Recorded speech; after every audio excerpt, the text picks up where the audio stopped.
Hey, what's going on, everybody? Thanks for tuning in to Dedicated to the Craft. Uh, this episode, we're going to do things a little bit differently. We are going to have a virtual bottle share with some of the brewers over at Ballast Brewing Company. So do yourself a favor, reach into your cellar, reach into the fridge, grab whatever beer that you'd like, and crack it open and pretend like you're at the bar with us. We're going to have a good time. And with that said, let me bring in the boys from Miramar and our brewing team. Let's do this. What's up, gentlemen? Yo, yo. How's it going, man? Hold on, let me do that. How you doing? Boom. There it is. That is it. That is the intro of the show. Hey, thanks for coming on, you guys. It's really good to see you all together. Yeah, good to see you too, man. Good to see you too. It's been a minute. It's been a minute, dude. And it's been a minute that we've been even able to kind of all get together and have a couple of beers with each other. I mean, it's wild times, dude. It's very wild times. And I think it's pretty cool that we at least get to do this virtually, bringing the crew together to open up a couple of beers and talk shop and hang out. I'm looking forward to seeing what you guys all brought to drink. So without further ado, why don't we take a yeah dog to get this party started? Yeah, dog. All right, hold up. I gotta uncork mine now. Dude, I just ripped the cork right off of the beautiful bottle that I wanted to share today. I don't know if I'm gonna do it, dude. I just ripped it. So I've got the beer that I'm gonna yeah dog with, and then I've got like my bottle share beer. That's cool, yeah, right? dude. You're a smart Yeah, man. same here. I messed up the other time and yeah dogged with like a 15%er, and then Darren called the buffalo on me. I was annihilated. We had the Latchkey boys on, and those guys are animals. Tony has no sympathy for your liver. Oh no. Dude, it was bad. But hey, you know what? On that note, I will pimp and I'll promote a little Mike Hess. That's what I'm going to be yeah dogging with tonight. I'm not going to be drinking that. I will be yeah dogging it though. It's delicious. It's good to yeah dog. Shout out to Che for hooking it up. Alex Melendez, brewer over there. All right, you guys all ready? Yeah, dog. Oh, yeah, gentlemen. Yeah, dog. Yeah, doggy. Ooh.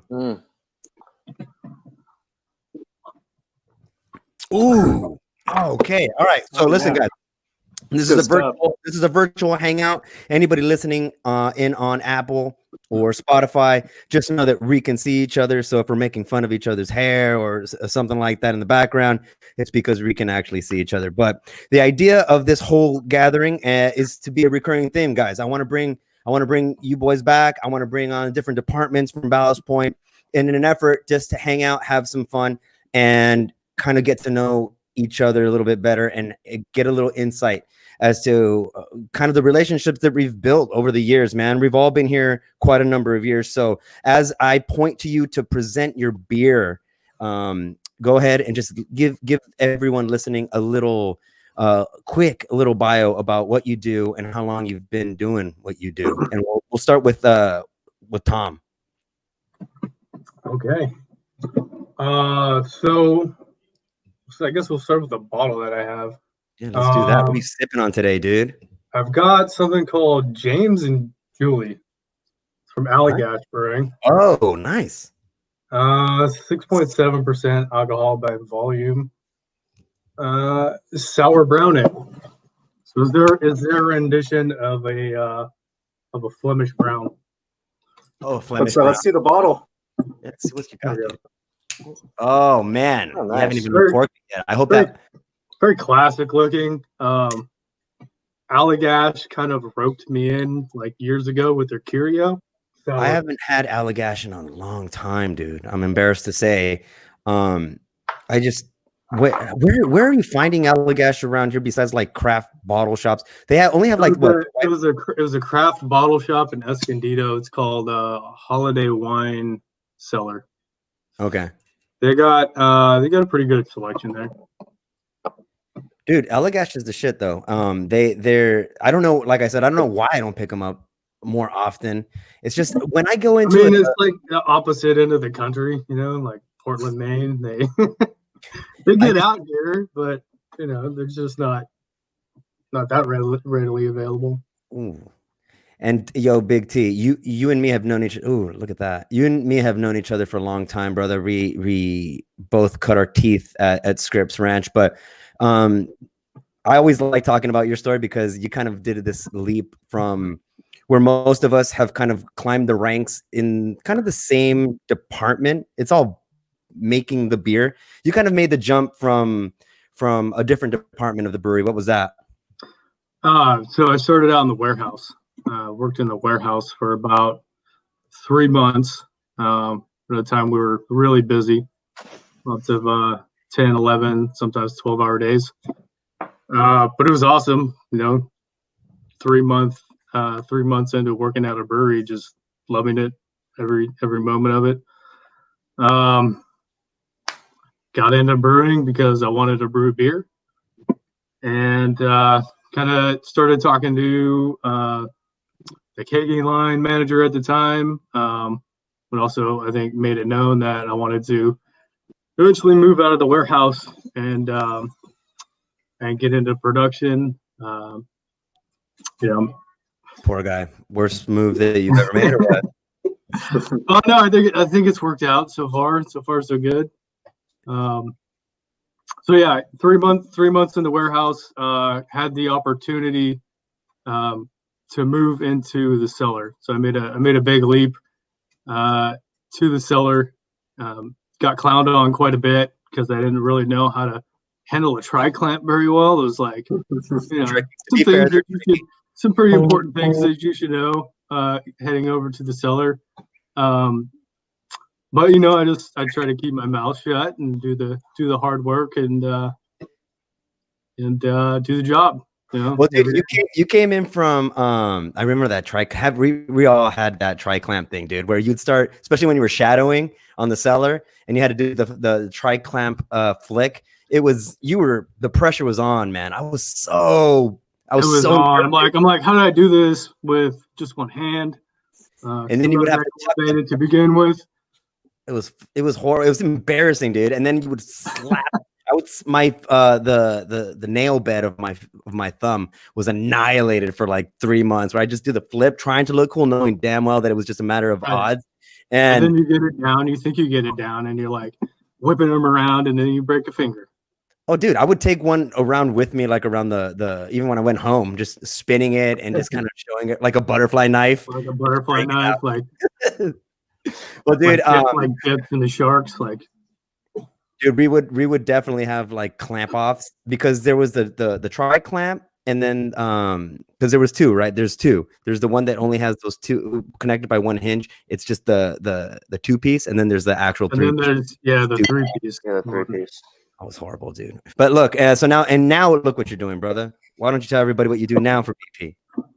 So now I just manage the brew team. I've got a stellar group of guys that we work. Yeah, I'm hoping to get those guys on too. 2 of them are on here. Yeah. Oh shit. It's been a wild ride. These guys are the glue that has really held everything together, and yeah, it's been awesome. Your ride and your mustache is way better than mine. Have you seen mine? No, dude, you have a baby face. Yeah, no. Anyone listening, that baby voice, that baby face was Christian Fanning. Christian, what's up, dude? And what are you drinking? Nothing much, just hanging out. I got a Those Who Wander. It's a barrel-aged wild ale with pink guava from my buddies over down at Stave and Nail. Nice. Yeah, 2 brothers. Joe Stambon and his brother both run the brewery. Very small batch, wild ales, barrel-aged beers. They usually do 1 barrel at a time, which is awesome because they have a lot of, for the space that they have, they do a lot of turnover. Yeah, I've heard about those dudes. And I haven't had a bad beer from them, so cheers to them. Cheers to them. And what style is that? It's a wild ale. Ooh, that's good. Even though the hardest part about doing a bottle share virtually is that you guys are pimping out what you guys are drinking. It looks delicious, and I mean, you're sharing the style and you're sharing some cool tidbits of information about it. And we get to sit here and watch. And then we get to sit here and hope that you made the right decision when you reached into your cellar. Christian, dude, again, you're out of the 4 of us here, you probably have the least amount of time with Ballast Point, but you already have a lot of time with Ballast Point. So that just goes to show you. How long have you been with BP, and what's a quick little synopsis of your story? So I'm coming up on 5 years in actually July, just after 4th of July.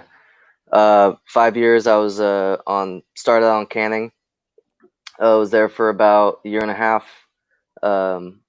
Worked my way up there to filter tech. I was there for about another just under 2 years until moving up to the brew team, and I've been there for just under a year and a half. I'd say. Pretty quick, dude. Yeah, very quick.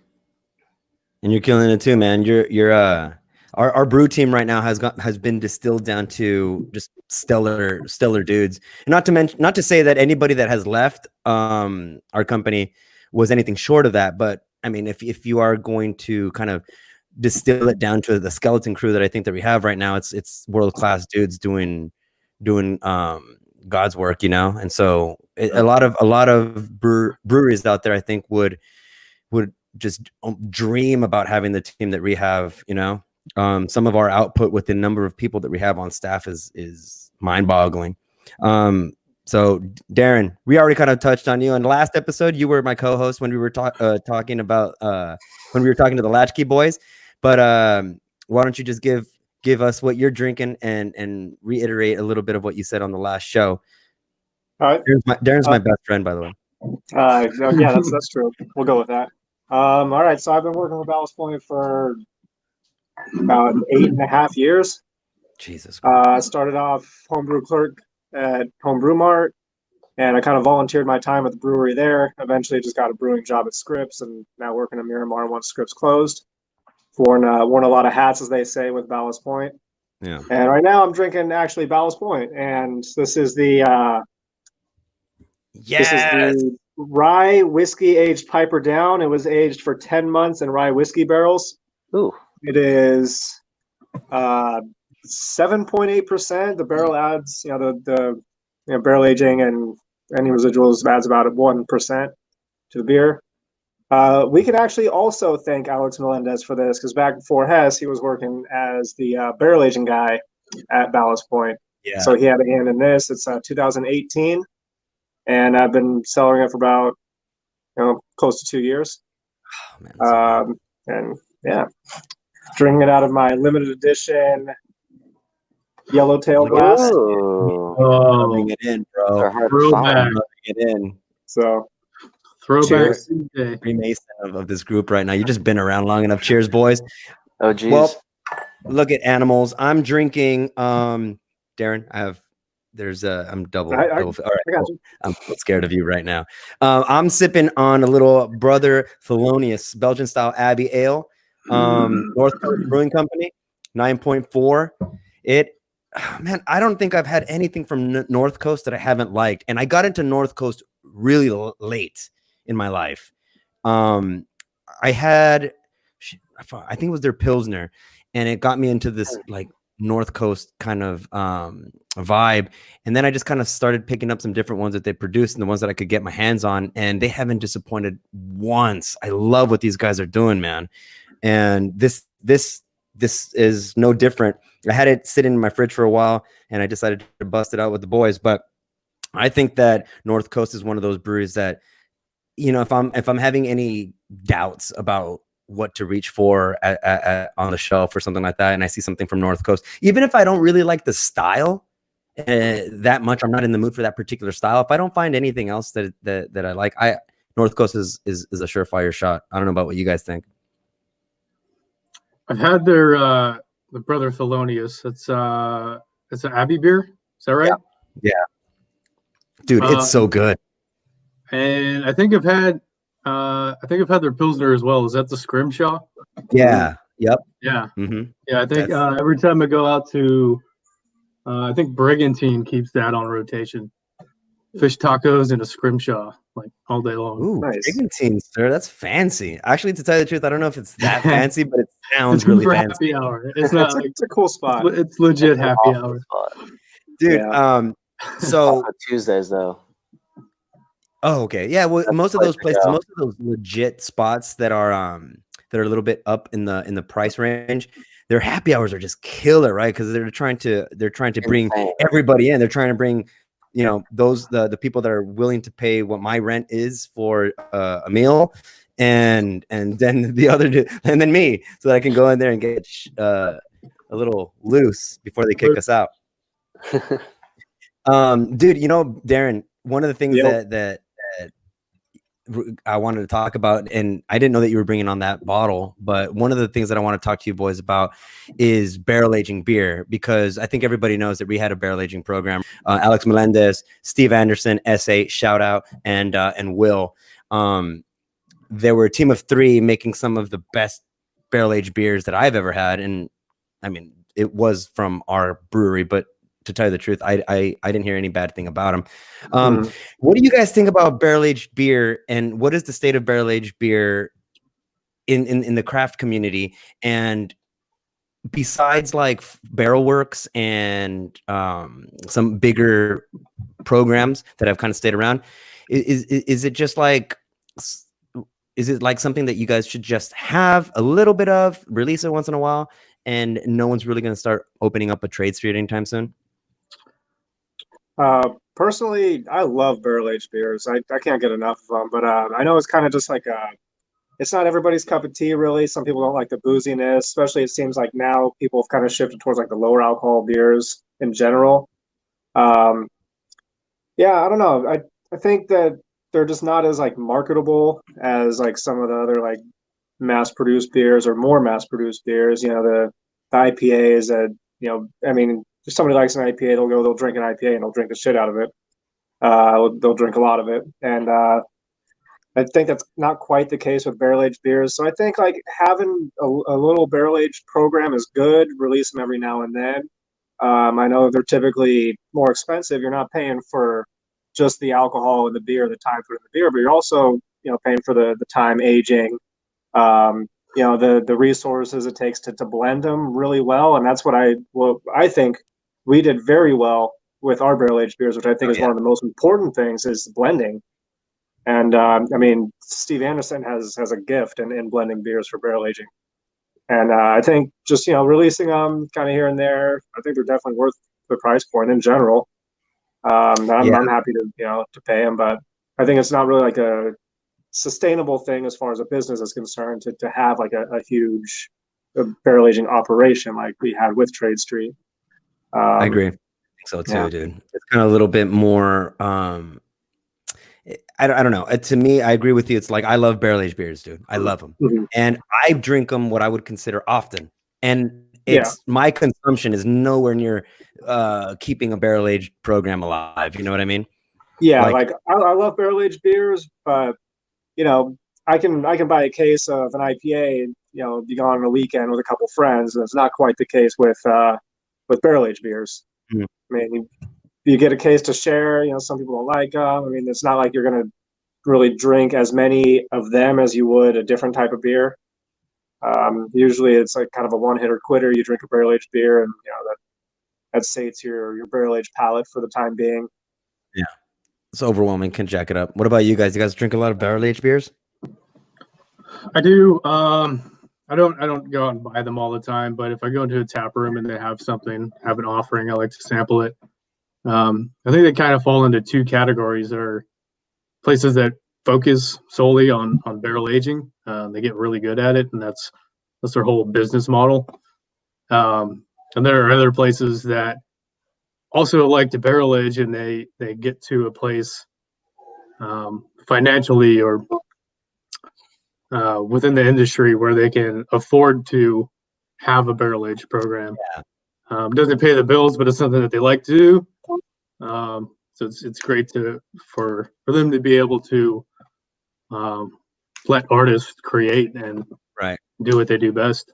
Yeah, it's good to have it. You know, there's nothing. There's kind of like this weird thing where if you don't have some sort of barrel aged version of your beer or a barrel aged beer in your portfolio within the first kind of year of being a brewery, it's kind of like, I don't know. It's everybody rushes to get into the barrel aging thing. You know, whether it's one barrel that they're messing around with, whether it's a couple, you always want that offering. It's when I think it becomes this thing that because it's hard to do the math, right? It's hard to have a very popular barrel aged version of of some beer and then scale that up to the point where you need the infrastructure to support that particular brand, and that just eats up a lot of time, it eats a lot of resources, and it's expensive as shit. Kristen, you look like you love barrel aged beers, bro. I do love barrel aged beers. I don't get to drink them as often as I want to, just because time. Sometimes I just don't feel like drinking a barrel aged beer. I feel like every brewery should have some barrel aged beer going on, at least something. How you were saying, like a lot of breweries do kind of have that push to have barrel aged beer within the first year. I mean, sometimes you gotta wait. There's no reason in rushing something like a barrel aged beer. If it's not ready, it's not ready to go out to the public.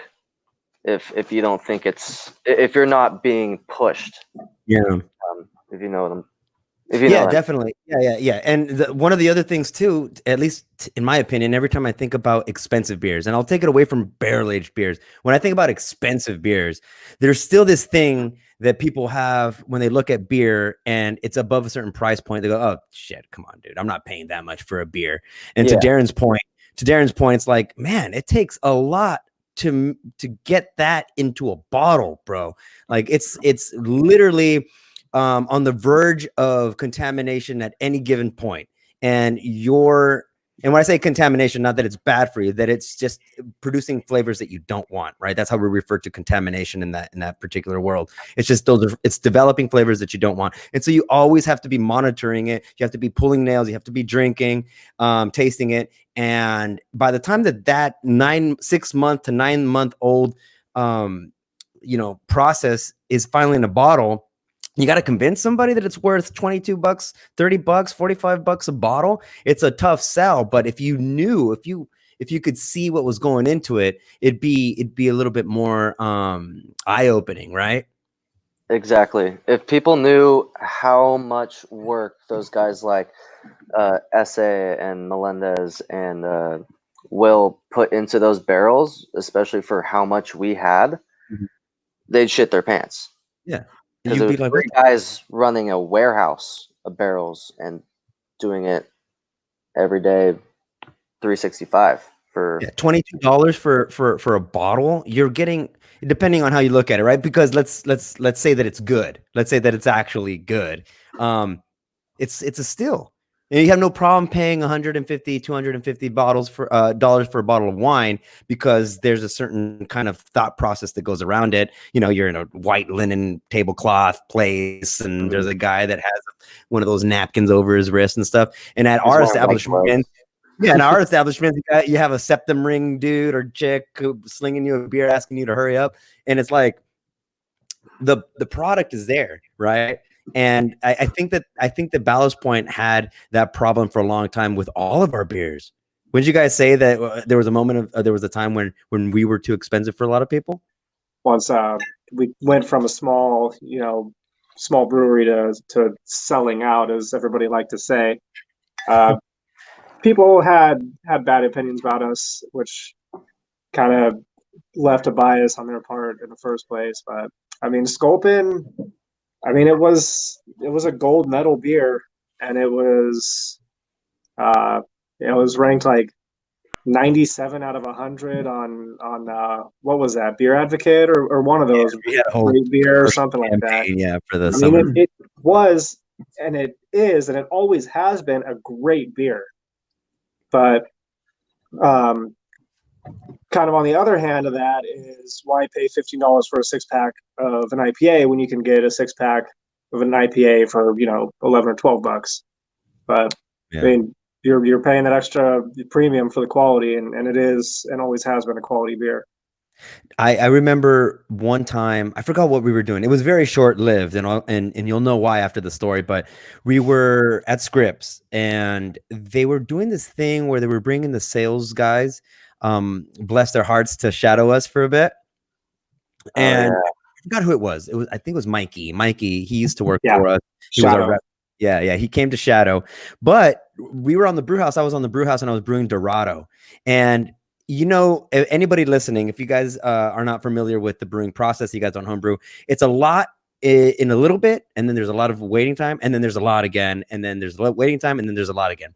And when the peaks are peak, it's a lot of work, and then you get to chill. So depending on when you're kind of tuning in, you can get like this a very different view of what it means to be a brewer. And Mikey came in for a little bit when we were at that peak on Dorado.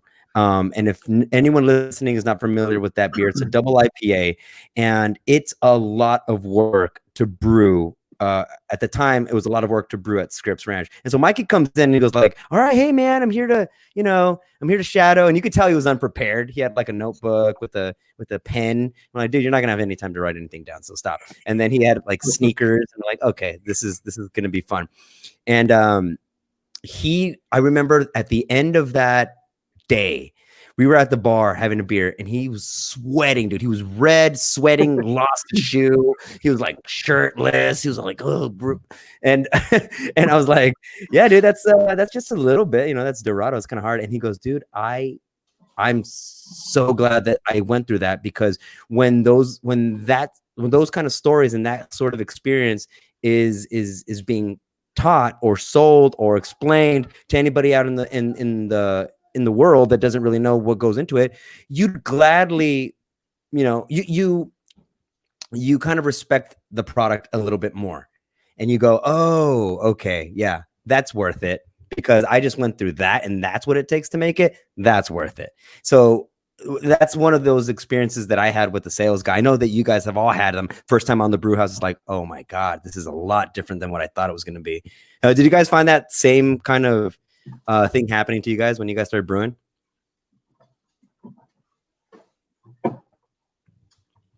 Anyone? Yeah, I'd say so. Had it down. Guys had it down.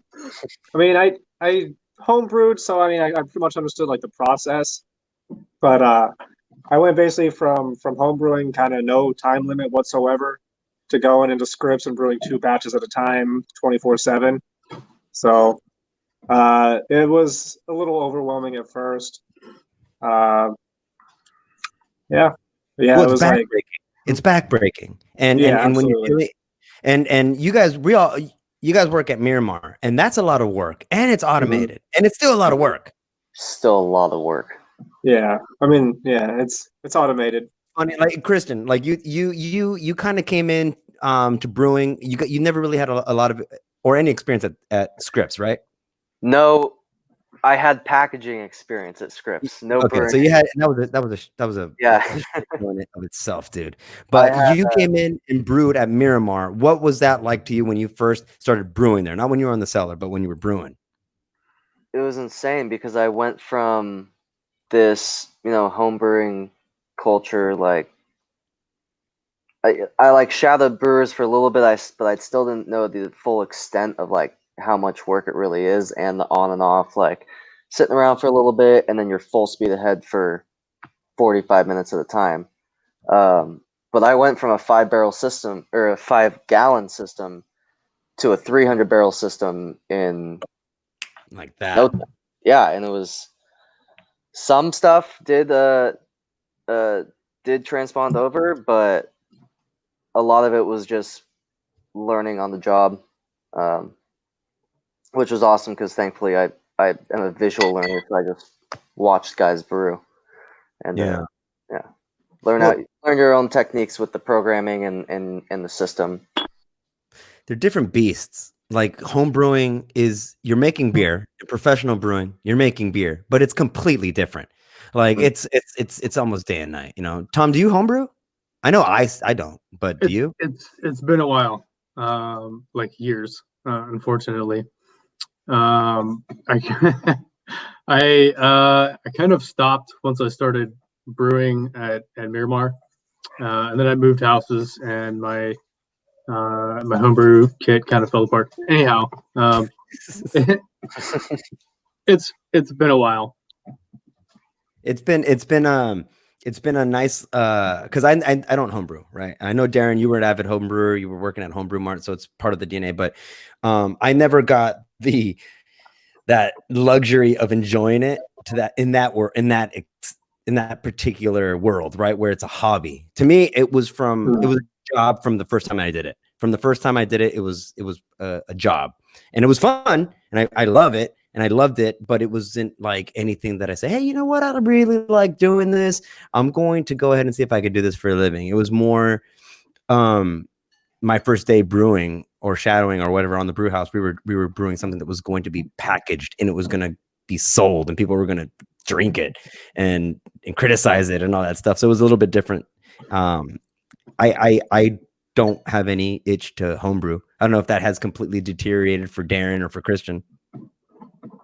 So first of all, I actually got the job with Ballast Point at Home Brew Mart because I was homebrewing and I was in there buying ingredients and I saw that they were hiring. So I said, oh, throw my resume in there, see what happens, and the rest is history, as they say. I actually still do enjoy homebrewing, but I don't really do it because I just don't drink at home all that much anymore, which is sad. I know, but that was kind of what happened. I would brew, and then it would just kind of sit in kegs for forever, and like just screw bottling. Yeah, bottling I sucks. would keg, and it would just kind of sit there for like months, and people would come over and drink it, but I'd end up wasting most of it. So that's honestly the reason I kind of stopped homebrewing. But I don't know. Well, if you guys have kegerators and want a 5-gallon keg, I'll brew you one, spare the ingredients. Bottling sucks in any world. Because it is still like a different world at home than it is at work. Because it's go at work. Everything kind of, for the most part, has like a time, like a set time that you kind of want to get things done with. But I don't know, at home, it's like, yeah, you can mash rest. What do I want to do? 20 minutes, 60 minutes, 3 hours, whatever. Yeah. Dude, when I'm giving a tour at Miramar and then we're at the 150 barrel brew house, once they're in awe, right? Because we have 2 beautiful copper vessels. It looks dope. It looks exactly what you would think a brewery would look like. And it's huge. And that's our small one. And every time I go, oh yeah, this is our small brew house, they're like, what the hell is going on here? And it's just ridiculous. Just don't tell them it goes underground. They always want to see the pit. They always want to see what's down there. Every time someone's like, oh, can we go down there? I'm like, yeah. No, don't even look at it. No. You turn to stone, bro. I took someone down there once because they were curious, and I'm like, I'm telling you, you don't want to be down here. It is not exciting, not interesting at all. It's muggy, it's hot, it sucks down here. And a minute later, when we walked back upstairs, they were like, "Yeah, you're right." Mm-hmm. I remember my dad asked once. My parents came for dinner one night, and this was this when I was still on. I think I was still at Filter Tech. But they asked what was down there, and we had just gotten done brewing. I don't know exactly what we were brewing on the 150, but they're like, "Oh, can we see what's down there?" I'm like, "Yeah, but you really don't want to go down there." They're like, "No, it's fine." I'm like, "No, you don't understand how hot it is down there." Overall, bro. Well, now it's overall. Yeah, beautiful over. What is it with brewers and overalls? Why is that a thing? They're comfy. No, I don't know. Are they comfy? They're okay. They're comfy. They're comfy. They hold everything right at your chest that you would really need. Blade, light, anything you need. And not only that, I show up in board shorts. I just throw them right on, go right to work. Okay. At the end of the day, you can come out of them bad boys quick. Exactly. I've seen Kristen just fly out of he's out, but there's still. I have all those same advantages with pants, and if pants. Yeah, that's a valid point, but there was the one time where I got a good caustic bath, and it worked out perfect. That's all I gotta say. Yeah, that's another thing, right? Pants prevent that too. Ooh. Anyway, I don't understand the overall thing. Bunking your overall game, dude. I think you look phenomenal in them. I think you look good. I think he looks beautiful in his overalls. And as far as the fashion statement's concerned, he nails it. I'm just waiting for you to do the thing where you just unbutton one. It's always one just flap, and then you're just kind of like scratching the side of your rib cage. It's like you see every farmer that ever had overalls. There's always like one that's not done, and they're always scratching that side and stuff. I'd have to put on like at least 100 more pounds to like do that. You never see the skinny guy doing it. It's always Yeah, the like the seven. big old boy. Hanging out of your mouth. Yeah, Dude.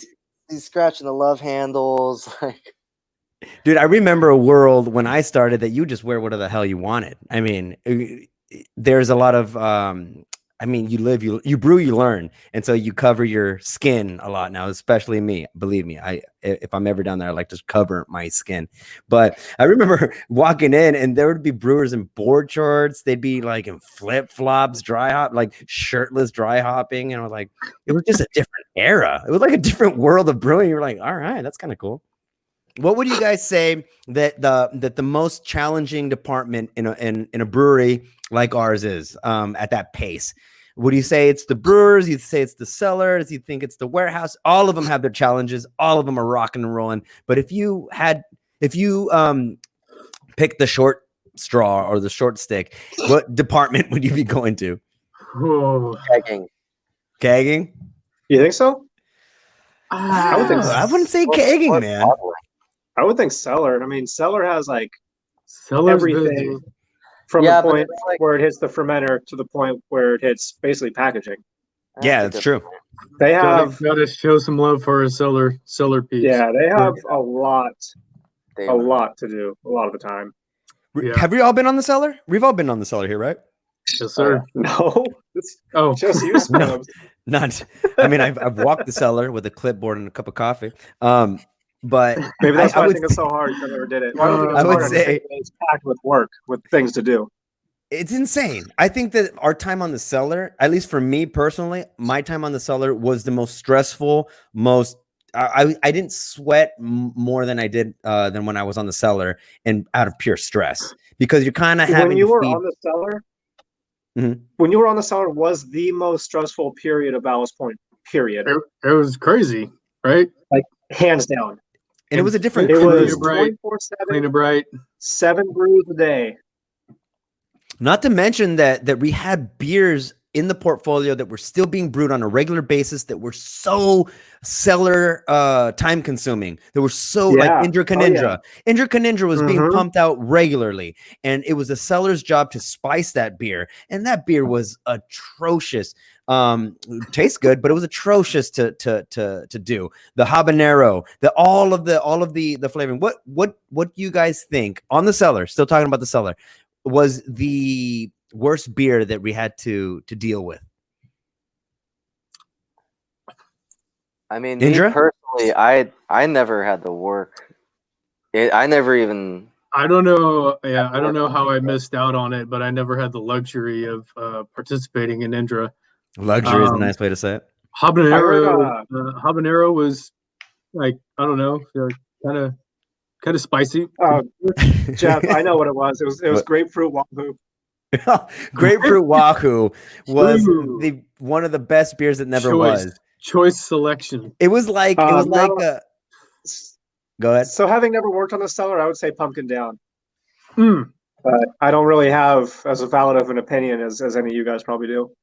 But Pumpkin I Down know was that pretty- everybody loathed doing pumpkin down and C-Rose with the pumping out the puree. Mm. Yes, That's right. zero Yeah. harsh. So I heard those two complained about a lot. Yeah, those were pretty bad. Victories caused a lot of problems, surprisingly. Yeah. Mhm. Like, But I think we've The done victory so much. operator. It's for the most part dialed in, Yeah. where there's not Accurate. really a whole lot of guesswork or like having to really think back to I don't know, man. I'm gonna be honest. Excuse me. I think it was just because of the tools that were at our disposal. Indra Canindra was pretty bad because the spice brink that we were using for it wasn't ready or designed for anything like a export curry stout that had a billion ingredients. It would clog. At the time, for anybody listening, we would have to spice the brink. What I mean by that is that we'd have all the flavoring additions sitting in mesh bags inside of a little stainless steel kind of pot that you could cover and purge and all that stuff. And then you would bring in the beer and it would sit on those spices, and then you would have to re-inject it into the big tank, the bright tank, the holding tank, and then you would kind of do that until you got the flavor that we thought we wanted. But the problem with that is that over time, the ingredients would obviously absorb all that beer. They would sink. They would start to clog all of the ports in that vessel. And I remember I had a Ninja once that was like a full day. Like my whole shift was trying to unclog that because you couldn't open it because you couldn't expose it to any oxygen or air. So you had to finagle, you had to wiggle it around. You had to blow CO2 through it to try to get some positive pressure to blast it out. It was insane. Hated that beer, but I loved it. Yeah, I mean, speaking of taking entire days and using the tools we had at our disposal, remember a 100-barrel habanero scope, and all we had was a little food processor that was like this big. Like it could seriously fit, 10 habaneros in it. And we would spice a 100-barrel batch. And I actually, at one point, did do the habaneros. It was like the only cellar work I ever did was do habaneros for a few hours. And man, with that little tiny food processor, it was like, that was just time consuming. It was mundane. If it weren't for Epic Sax Guy, I don't know how I would have made it through it. Dude, Epic Sax Guy did reinvigorate a lot of us. It got me through some really hard times in my life. Yeah. An hour at a time. 10 hours. 10 hours. When I started on the cellar, it was Eddie Pittman. God bless that man's soul, but he is the nicest demon I've ever met in my life. I love him to death.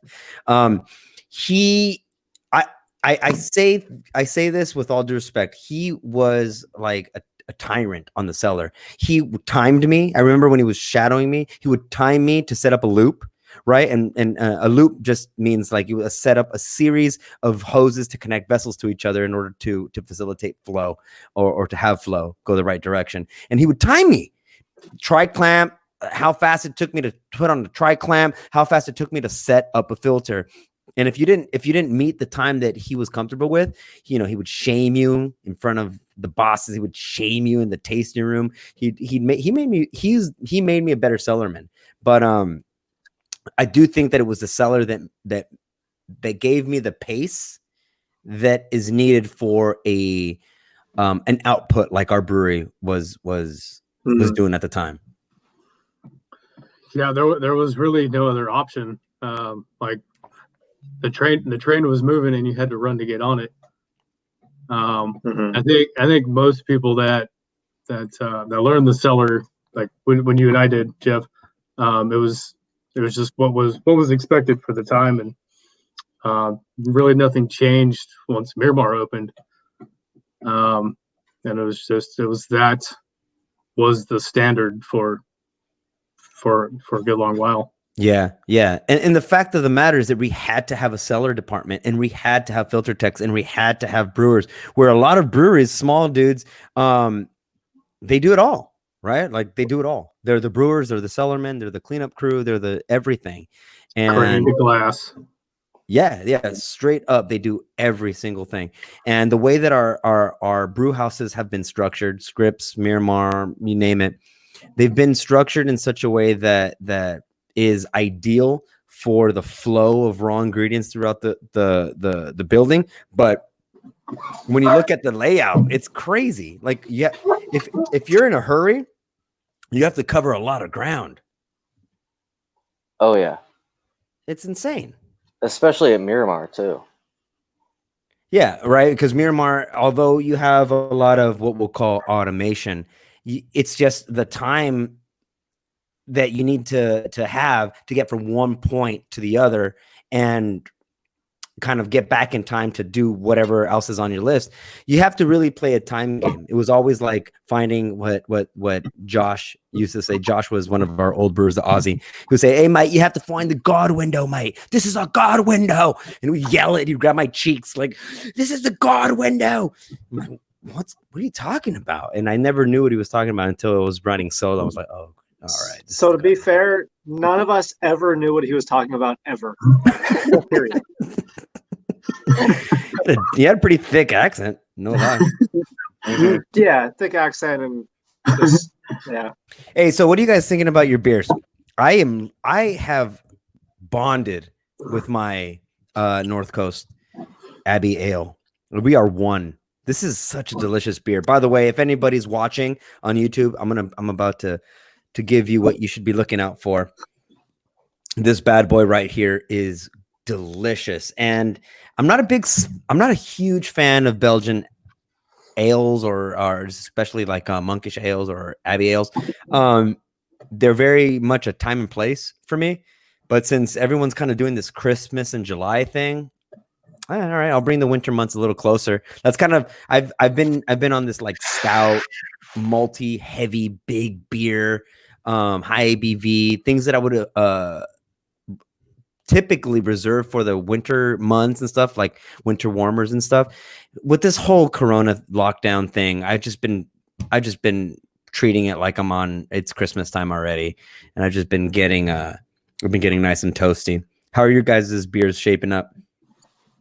Well, Piper Down is a phenomenal beer. I love it, and I've had this one before, but it's been a couple of years. I haven't drank it since it first came out. And that was almost 2 years ago, and it's good. It's you definitely get the rye whiskey. The rye adds like a level of spice to it and kind of cuts in the booziness, which also like the rye blend will kind of cut the booze out of it as well. Yeah, but it's surprisingly easy drinking for a barrel aged beer. It is. Those Yeah Dogs were actually not too terrible. Usually not a big fan of Yeah Dog and barrel aged beer, but yeah. I think the rye and the whiskey go well with the Piper Down base beer anyway. You know, it's for those that don't know, it's a Scottish ale, so very, very malty, almost no hop character, and it has an extended boil to kind of really drive forward those melanoidins, those sweet, you know, the kind of like almost like bread flavor in beer. And I think every ingredient, you know, with the beer itself, the barrels, and all that just really complement each other. But yeah, I mean, I love it. Love this beer. It's a phenomenal beer. It's a phenomenal beer, and I think you're right. That's that hint of spice that you get from the rye, that residual rye that we have in that barrel right before we put the Piper in, and then the malt backbone. They don't have the bitterness to compete with, so it just becomes this nice silky semi-sweet, because I'm not drinking it right now, but as far as I remember, it's sweet, but it's not too sweet. It's not like it becomes like this really vanilla-y sweet beer. It plays really well with the Piper, right? Yeah, absolutely. And the fact that it's been aged for, you know, I've had the bottle for 2 years. It was aged before that for 10 months in barrels. Basically, all of the different flavors a beer has, when you age a beer that's good for aging, is all of those flavors kind of like meld into one flavor. And I actually have another bottle of this in my fridge. You know, my fridge is kept a little bit warmer than most fridges, so it's at a decent cellar temperature. Recommends 50 degrees for this. Mine is at the low to mid 40s. But I'm curious to see how it's going to taste again in another couple of years. I actually have a 7-year-old Victory in my fridge that I'm probably going to bust out on one of these shows too. So damn. I've had 3-4-year-old Victories before, and they definitely taste different than a fresh Victory. Yeah. I've had some old Sea Monsters and some old Victories, and those hold up rather well. Yeah. I have a 3-year-old Sea Monster as well, and Sea Monster I think is a phenomenal beer. It's our Imperial Stout, and it ages so well. I love it. To taste that one Tom, too. how's your beer going, dude? It's good. It's, as far as sours go, it's pretty mellow. It's not an assault on the taste buds. There's some raisin and fig, maybe like some cherry. Medium bodied, and the acidity is not it's not in your face, so it's very, very nice to drink. Yeah, it's not upsetting your stomach or anything like that, right? No. Christian, what's up, dude? Good. I finished mine because it was too good. Yeah, you did. You're an animal, that's why. Oh yeah, I try. You got that PB energy. That P. Oh no. Not PB energy. Maybe some Encinitas energy. There's there energy. you go. You got that Encinitas liver. Is the beer good? Yeah, you enjoyed it? Oh, it's great. It doesn't taste like a 6.4. Sour, but not too sour. The pink guava, there's a touch of it. I think it's a perfect touch. It's not too much, not too little. And it just all works together. I believe I'm going to go with oak barrel, and yeah, it's a great beer. Dude, I love it, man. I love it. I think that you guys brought some good beers to the game. I hope that anybody listening, next time that you guys walk into your local liquor store for the 15 seconds that you have to do it, can quickly identify some of the beers that we're sipping on. Definitely reach for that Piper Down if you can find it. Those are kind of diamonds in the rough. I would suggest them. I worked on the barrel aged. I worked with SA and Che and Will doing barrel aging for about 5 to 6 months. So I know all about the hard work that goes into it, man. It's not easy. And the palate does get refined when you're doing that kind of job, because that's what your job is. Your job is not just lifting heavy wood. It's about blending. And you need to have a refined palate to kind of do that. And so if you can get your hands on some of Ballast Point's barrel aged stuff, I suggest you do it, because they do hold a place in our history that is very iconic, at least for the four of us. So do that. Another thing that I was thinking about when Darren was talking about his aged Victory at Sea and aged Sea Monster, one of the things that was recommended to me that I thought was a really good idea is whenever you have an ageable beer, whatever you think ageable beer is, right? Typically, it's something not very hoppy, malt forward, chocolatey, and stuff like that. If you're going to have a beer to age, buy a case of it. If you have your favorite brewery that has your favorite stout or imperial stout or porter, imperial porter, anything that you think is good to age, buy a case of it. Buy a case of it, and then just through the years, just go ahead and pop one out and see how it's doing and see what version you like the best. It's one of the best tips that I've ever gotten. Steven Anderson actually gave me that tip the first time. One of the few first times that I had met him, he was like, dude, Victory at Sea and Sea Monster. He told me, buy a case, tuck that case away, and then every year just kind of pull one out, and you're going to thank me later. And sit on it. Yeah, it's such a good move. It is such a good move, man. But like I said, anything that you want to sip on, 12 years from now, do yourself a favor and do it. But before that, we should do one more Yeah Dog. And that's it. And that's it. One more? That's it. This is all I got left, so I'll just Yeah Dog this thing. Sounds good to me. Yeah, I got Runyon, so I'll go with you, Darren. Hey, listen, guys, you guys are doing God's work. I never fail to sing your praises, my friend. Every department counts in a brewery. Every department breaks their back in a brewery. But the brewers, they are very much responsible for the precursors to a world-class beer, and that's what you guys do. You guys build those precursors, and thank you for everything that you guys do, and thank you for being my friend.